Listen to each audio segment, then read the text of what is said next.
नेहरू जी से बाबा साहब से शिकायत करते थे, उलाहना देते थे।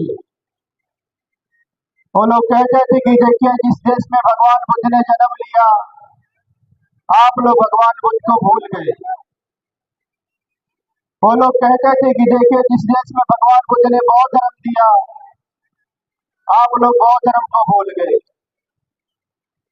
वो लोग कह रहे थे कि देखिए, जिस देश में भगवान बुद्ध ने बोधि वृक्ष लगाया था, ज्ञान का वृक्ष लगाया था, आप लोगों ने सुखा डाला। इस प्रकार वो लोग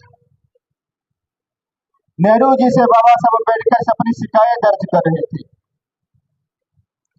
उन लोगों के शिकायत करने का, दुख व्यक्त करने का प्रभाव नेहरू जी पे नहीं पड़ा, लेकिन डॉक्टर बाबा साहब अम्बेडकर पे पड़ा। जब बाबा साहब अम्बेडकर बोलने के लिए खड़ा हुए,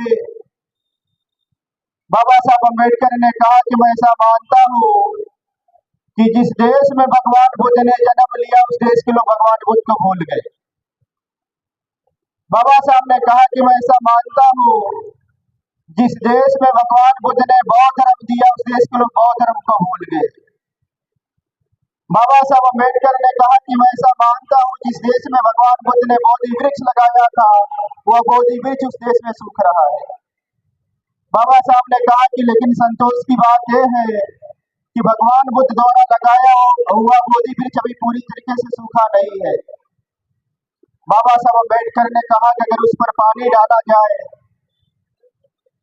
तो बोधि वृक्ष की जड़ें पुनः हरी भरी हो जाएंगी।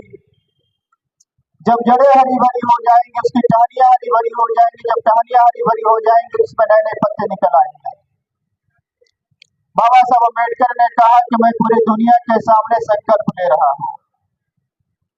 बाबा साहब अम्बेडकर ने कहा कि मैं पूरी दुनिया के लोगों को विश्वास दिला रहा हूँ, यहाँ से वापस जाने के बाद अपने लाखों अनुयायियों के साथ भारत में बुद्ध धर्म का जो वृक्ष सूख रहा है, उस पर पानी डालूंगा, उसे हरा भरा करूंगा। डॉक्टर बाबा साहब अम्बेडकर वापस आए। 14 अक्टूबर 1956 के दिन भारत में बुद्ध धर्म का जो वृक्ष सूख रहा था, उस पर पानी डाल करके हरा भरा कर दिया। एक और संस्मरण सुनाना है। जब बाबा साहब अम्बेडकर ने बौद्ध धर्म ग्रहण किया, बाबा साहब अम्बेडकर ने जब भारत में बौद्ध क्रांति करी, तो उसकी गूंज पूरे दुनिया में सुनाई देने लगी। पूरे दुनिया के जो बौद्ध लोग थे बहुत खुश हो गए। और उसी समय आप लोगों ने राहुल संस्कृतान जी का नाम सुना होगा। महापंडित राहुल संस्कृतान जी जापान जा रहे थे। महापंडित राहुल संस्कृतान जी काठमांडू के एयरपोर्ट पर रुके हुए थे। काठमांडू के एयरपोर्ट पर उनसे पत्रकारों ने कहा कि राहुल जी, आप बाबा साहब अम्बेडकर के धम्म क्रांति को किस रूप में देखते हैं? उन पत्रकारों को जवाब देते हुए महापंडित राहुल संस्कृतान ने कहा, मैं डॉक्टर बाबा साहब अम्बेडकर की धम्म क्रांति को इस रूप में देखता हूँ कि डॉक्टर बाबा साहब अम्बेडकर ने भारत में बौद्ध धर्म का ऐसा मजबूत खंभा गाड़ा है, अब उसे कोई मकादार हिला नहीं सकता। आज हम लोग देख रहे हैं कि बाबा साहब अम्बेडकर के कारण बौद्ध धर्म बहुत तेजी के साथ बढ़ रहा है। आज देश का कोई राज्य नहीं जहाँ बौद्ध लोग न रहते हो। आज देश का कोई जिला नहीं है जहाँ बौद्ध लोग न रहते हो। आज देश का कोई तहसील नहीं जहाँ बौद्ध लोग न रहते हो। और आज देश का कोई ग्राम सभा भी नहीं है जहाँ बौद्ध लोग न रहते हो। आप स्टेटों को छोड़ दीजिए, आप देश के जिलों को छोड़ दीजिए, आप देश की तहसीलों को छोड़ दीजिए, आप देश के ग्राम सभाओं को भी छोड़ दीजिए।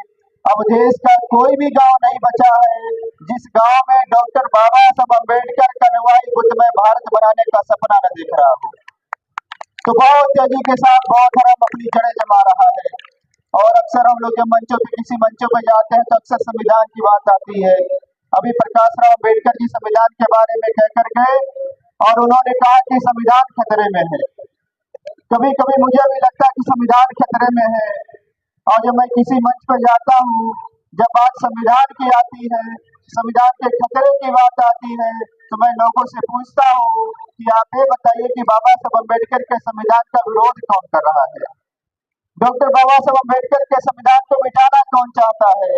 डॉक्टर बाबा साहब उनके संविधान के लिए खतरा कौन बना हुआ है? मैं अक्सर लोगों से पूछता हूँ, क्या इस देश के जो दलित वर्ग के लोग हैं, अनुसूचित जाति जनजाति के लोग हैं, क्या वो बाबा साहब अम्बेडकर के संविधान का विरोध कर रहे हैं? तो हर जगह सब लोग कहते हैं कि नहीं, अनुसूचित जाति जनजाति के लोग बाबा साहब अम्बेडकर के संविधान का विरोध नहीं कर रहे हैं। मैं पुनः लोगों से पूछता हूँ कि बाबा साहब अम्बेडकर के संविधान का विरोध क्या पिछड़ी जाति के लोग कर रहे हैं? तो अक्सर लोग कहते हैं कि नहीं, बाबा साहब अम्बेडकर के संविधान का विरोध पिछड़ी जाति के लोग भी नहीं कर रहे हैं। फिर मैं लोगों से पूछता हूँ, क्या बाबा साहब अम्बेडकर के संविधान का विरोध मुसलमान कर रहा है? लोग कहते हैं मुसलमान भी नहीं कर रहा है। मैं पूछता हूँ, ईसाई कर रहा है? लोग कहते हैं ईसाई भी नहीं कर रहा है। मैं पूछता हूँ कि जैन लोग कर रहे हैं? लोग कहते हैं जैन भी नहीं कर रहे हैं। हम पूछते हैं कि बाबा साहब अम्बेडकर का विरोध सिख लोग कर रहे हैं क्या? लोग कहते हैं सिख लोग भी नहीं कर रहे हैं। फिर हम पूछते हैं कि बाबा साहब अम्बेडकर के संविधान का विरोध कौन कर रहा है? तो लोग कहते हैं कि 15% वाले कर रहे हैं। लोग कहते हैं ब्राह्मणवादी लोग कर रहे हैं, लोग कहते हैं मनवादी लोग कर रहे हैं, और बहुत जगह के लोग कहते हैं कि भाजपा वाले कर रहे हैं। बाबा साहब अम्बेडकर के संविधान को कौन मिटाना चाहता है? यही लोग मिटाना चाहते हैं, इन्हीं लोगों के बारे में बात होती है। मैं आपसे एक बात और कहना चाहता हूँ कि जो लोग बाबा साहब अम्बेडकर के संविधान को कमजोर कर रहे हैं, जो बाबा साहब अम्बेडकर के संविधान को नष्ट कर रहे हैं, जो बाबा साहब अम्बेडकर के संविधान को समाप्त करने पर लगे हुए हैं, आपको उनको समाप्त करना चाहिए। आपको उनको कमजोर करना चाहिए, और उनको कमजोर करने का सबसे अच्छा तरीका है कि आप उनके धर्म को छोड़ दीजिए, आप उनकी परंपरा को छोड़ दीजिए, आप ब्राह्मणवाद को छोड़ दीजिए। यहाँ बहुत सारे लोग बैठे हैं, आप सब लोग बाबा साहब अम्बेडकर की जयंती मना रहे हैं, और अगर मैं आपसे पूछूं कि आप लोग कौन हैं, और मैं पूछना ही चाहता हूँ कि आप इसे बताइए कितने लोग अम्बेडकरवादी बैठे हैं, हाथ उठाकर बताइए। अब मैं आपसे जानना चाहता हूँ कि यहाँ कितने ब्राह्मणवादी लोग बैठे हैं, वो हाथ उठाकर बताइए। ब्राह्मणवादी कोई नहीं बता रहा कि हम ब्राह्मणवादी, यानी सब अम्बेडकरवादी हैं। अब मैं आपसे कहना चाहता हूँ कि जो लोग अपने आप को अम्बेडकरवादी कहें, जो लोग अपने आप को समाजवादी कहें, जो लोग अपने आप को बहुजनवादी कहें, जो लोग अपने आप को बौद्धवादी कहें, अगर वह ब्राह्मणवाद के सारे व्रतों त्योहारों को मनाते हैं, उनको सेलिब्रेट करते हैं, तो ऐसे लोगों को ब्राह्मणवादी कहा जाए कि अम्बेडकरवादी कहा जाए? अगर आप मनुवाद के सारे व्रतों त्योहारों को आपके घरों में मनाया जाता है, तो फिर आप अम्बेडकरवादी हुए कि मनुवादी हुए? इसलिए मैं कहता हूँ कि जो लोग अपने आप को अम्बेडकरवादी कहते हैं, जो लोग अपने आप को बुद्धवादी कहते हैं, जो लोग अपने आप को समाजवादी कहते हैं, अगर वह बाबा साहब अम्बेडकर के बताए हुए बौद्ध धर्म को न अपना करके, उनकी परंपरा को न मान करके, मनुवाद ब्राह्मणवाद को परंपरा को ढोते हैं, अपने घरों में उसको मनाते हैं, तो मैं ऐसे लोगों को अम्बेडकरवादी भी नहीं कहता, मैं ऐसे लोगों को समाजवादी भी नहीं कहता, मैं ऐसे लोगों को बहुजनवादी भी नहीं कहता, मैं ऐसे लोगों को मनवादी कहता हूँ, मैं ऐसे लोगों को ब्राह्मणवादी कहता हूँ। अब आप तय कर लीजिए कि आज के बाद आप क्या रहना चाहते हैं। आप सोच लीजिए, अगर आपके घर में व्यवस्था ब्राह्मणवादी व्यवस्था है तो आप क्या करेंगे, आप क्या करना चाहते हैं। मैं बहुत सारे ऐसे मंचों पर जाता हूँ, बहुत सारे हमारे वक्ता लोग आते हैं, मंचों पे बड़ा समाज सुधार की बात करते हैं, मंचों पे बड़ा बाबा साहब अम्बेडकर के बारे में अच्छी अच्छी बातें बोलकर जाते हैं, लेकिन उनके घरों में जब जाकर के देखते हैं तो कर्मकांड नहीं महाकांड हो रहा है।